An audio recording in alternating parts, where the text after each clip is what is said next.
Hi ನಮಸ್ಕಾರ ಎಲ್ರಿಗೂ ಅಮರ್ಸ್ ಕುಕ್ಕರಿಗೆ ಸ್ವಾಗತ. ಇವತ್ತು ನಾನು ನಿಮಗೆ ಬಿಸಿಬೇಳೆಬಾತ್ನ ಈರುಳ್ಳಿ ಅಥವಾ ಬೆಳ್ಳುಳ್ಳಿ ಹಾಕ್ದಿರ ಹೇಗೆ ಮಾಡೋದು ಅಂತ ನೋಡಿಸ್ಕೊಡು ಹೋಗ್ತಾ ಇದ್ದೀನಿ. ಒಂದು ಪ್ರಸಾದ ರೆಸಿಪಿ ಕೂಡ, ಅದಕ್ಕೋಸ್ಕರ ಇದರಲ್ಲಿ ಈರುಳ್ಳಿನ ಅಥವಾ ಬೆಳ್ಳುಳ್ಳಿನ ಹಾಕಲ್ಲ. ಈಗ ಒಂದು ಗ್ಲಾಸ್ ತಗೊಳ್ಳಿ, ಅದರಲ್ಲಿ ಅರ್ಧ ಅಕ್ಕಿ ಹಾಕ್ಕೊಳ್ಳಿ, ಇನ್ನೊಂದು ಅರ್ಧ ತೊಗರಿಬೇಳೆ ಹಾಕ್ಕೊಳ್ಳಿ. ಇವಾಗ ಅಕ್ಕಿನ ಮತ್ತು ತೊಗರಿಬೇಳೆನ ಚೆನ್ನಾಗಿ ತೊಳೆದ್ಕೊಂಬಿಡಿ. ಯಾವ ಗ್ಲಾಸಲ್ಲಿ ನಾವು ಅಕ್ಕಿನೂ ಮತ್ತು ತೊಗರಿಬೇಳೆನೂ ಅಳತೆ ಮಾಡಿ ತೊಗೊಂಡಿದ್ವೋ ಅದೇ ಗ್ಲಾಸಲ್ಲಿ 2 ಗ್ಲಾಸ್ ನೀರು ಹಾಕ್ಕೊಂಡು ಅದನ್ನು ನೆನೆಯಕ್ಕೆ ಬಿಟ್ಬಿಡಿ ಒಂದು 10-15 ನಿಮಿಷ. ಈಗ 10-15 ನಿಮಿಷ ಆದಮೇಲೆ ಅದು 2 ವಿಸಿಲ್ ಬರೋ ಗಂಟ ಅದನ್ನು ಚೆನ್ನಾಗಿ ಬೇಯಿಸ್ಬಿಡಿ. ಒಂದು ನಿಂಬೆಹಣ್ಣು ಗಾತ್ರದ್ದು ಹುಣಸೆಹಣ್ಣು ತಗೊಂಡು ಅದನ್ನು ನೆನೆಯಕ್ಕೆ ಇಟ್ಬಿಡಿ. ಈಗ ಒಂದು ಪಾತ್ರೆ ಬಿಸಿಗಿಟ್ಟು ಅದಕ್ಕೆ ಎಣ್ಣೆ ಹಾಕ್ಕೊಳ್ಳಿ. ಎಣ್ಣೆ ಬಿಸಿ ಆಗ್ತಾ ಇದ್ದಂಗೆ ಅದಕ್ಕೆ ಸಾಸಿವೆ ಮತ್ತು ಜೀರಿಗೆ ಹಾಕ್ಕೊಳ್ಳಿ, ಹಿಂಗು ಹಾಕ್ಕೊಳ್ಳಿ. ಅದಕ್ಕೆ ಈಗ ಶುಂಠಿ ಜಜ್ಜಿಟ್ಕೊಂಡಿರೋದು ಒಂದು 1 ಟೇಬಲ್ ಸ್ಪೂನ್ ಹಾಕ್ಕೊಳ್ಳಿ. ಈಗ ತರಕಾರಿಗಳನ್ನ ಒಂದಾದ್ಮೇಲೆ ಒಂದು ಹಾಕ್ಕೊಂಡು ಚೆನ್ನಾಗಿ ಎಣ್ಣೆಯಲ್ಲಿ ಹುರ್ಕೊಳ್ಳಿ. ಅದನ್ನು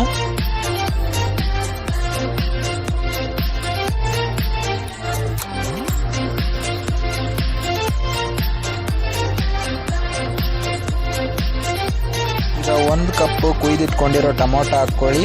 ಇನ್ನೂ ಯಾವುದೇ ಥರದ ತರಕಾರಿಗಳು ಹಾಕ್ಕೊಳ್ಳೋದ್ರೆ ನೀವು ಹಾಕ್ಕೊಬೋದು. ಈಗ ಅದನ್ನು ಒಂದು 2-3 ನಿಮಿಷ ಮುಚ್ಚಿಟ್ಟು ಬೇಯಿಸಿ. ಈಗ ಅದಕ್ಕೆ ಎಷ್ಟು ಬೇಕೋ ಅಷ್ಟು ನೀರು ಹಾಕ್ಕೊಳ್ಳಿ. ಈಗ ಅದನ್ನು ಒಂದು 5 ನಿಮಿಷ ಕುದಿಯೋಕ್ಕೆ ಬಿಟ್ಬಿಡಿ. ತರಕಾರಿಗಳೆಲ್ಲ ಏನಿದೆ ಅದನ್ನು ಚೆನ್ನಾಗಿ ಬೇಯಲಿ. ಈಗ ಆಗಲೇ ನೆನೆಸಿಟ್ಕೊಂಡಿದ್ವಲ್ಲ ಹುಣಸೆನೋ, ಅದನ್ನು ಚೆನ್ನಾಗಿ ಹಿಂಡ್ಕೊಂಡು ಅದ್ರ ನೀರು ಹಾಕ್ಕೊಳ್ಳಿ. ಈಗ ಅದಕ್ಕೆ 1 ಟೇಬಲ್ ಸ್ಪೂನ್ ಬೆಲ್ಲ ಅಥವಾ ಬೆಲ್ಲದ ಪುಡಿ ಹಾಕ್ಕೊಳ್ಳಿ. ಈಗ ಅದಕ್ಕೆ ಮನೇಲೇ ಮಾಡ್ಕೊಂಡಿರುವಂಥ ಬಿಸಿಬೇಳೆಬಾತ್ ಪೌಡರ್ ಹಾಕ್ಕೊಳ್ಳಿ, 2 ಟೇಬಲ್ ಸ್ಪೂನು. ಈಗ ಅದಕ್ಕೆ 2 ಚಿಟಿಕೆ ಅಷ್ಟು ಅರಿಶಿನದ ಪುಡಿ, 1 ಟೀ ಸ್ಪೂನ್ ಖಾರದ ಪುಡಿ, 1 ಟೀ ಸ್ಪೂನ್ ಗರಂ ಮಸಾಲ ಹಾಕ್ಕೊಳ್ಳಿ. ಚೆನ್ನಾಗಿ ಕಲಿಸ್ಬಿಟ್ಟು ಒಂದು 2 ನಿಮಿಷ ಬೇಯಕ್ಕೆ ಬಿಟ್ಬಿಡಿ ಅದನ್ನು. ಈಗ ಅದಕ್ಕೆ ಆಗಲೇ ಬೇಯಿಸಿಟ್ಕೊಂಡಿದ್ದು ತೊಗರಿಬೇಳೆ ಮತ್ತು ಅನ್ನ ಹಾಕ್ಕೊಳ್ಳಿ. ಈಗ ಅದಕ್ಕೆ ಬೇಕಾದರೆ ನೀರು ಹಾಕ್ಕೊಳ್ಳಿ ಒಂದು ಸ್ವಲ್ಪ. ಈಗ ಅದಕ್ಕೆ ರುಚಿಗೆ ತಕ್ಕಷ್ಟು ಉಪ್ಪು ಹಾಕ್ಕೊಳ್ಳಿ. ಈಗ ಅದಕ್ಕೆ ಕೊತ್ತಂಬರಿ ಸೊಪ್ಪನ್ನ ಹೆಚ್ಚು ಹಾಕ್ಕೊಳ್ಳಿ. ಈಗ ಅದನ್ನು ಒಂದು 5 ನಿಮಿಷ ಲೋ ಫ್ಲೇಮಲ್ಲಿ ಚೆನ್ನಾಗಿ ಬೇಯಕ್ಕೆ ಬಿಟ್ಬಿಡಿ.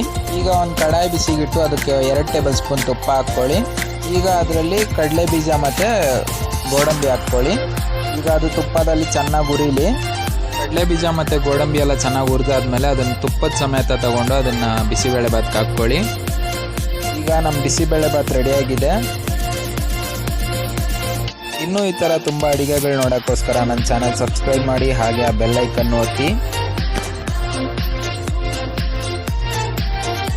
ಸರಿ, ಹಾಗಾದರೆ ಎಲ್ರಿಗೂ ಮತ್ತೊಂದು ವಿಡಿಯೋದಲ್ಲಿ ಸಿಗೋಣ. ಅಲ್ಲಿವರೆಗೂ ಅಮರ್ಸ್ ಕುಕ್ಕರಿ ಕಡೆಯಿಂದ ಎಲ್ರಿಗೂ ಬಾಯ್.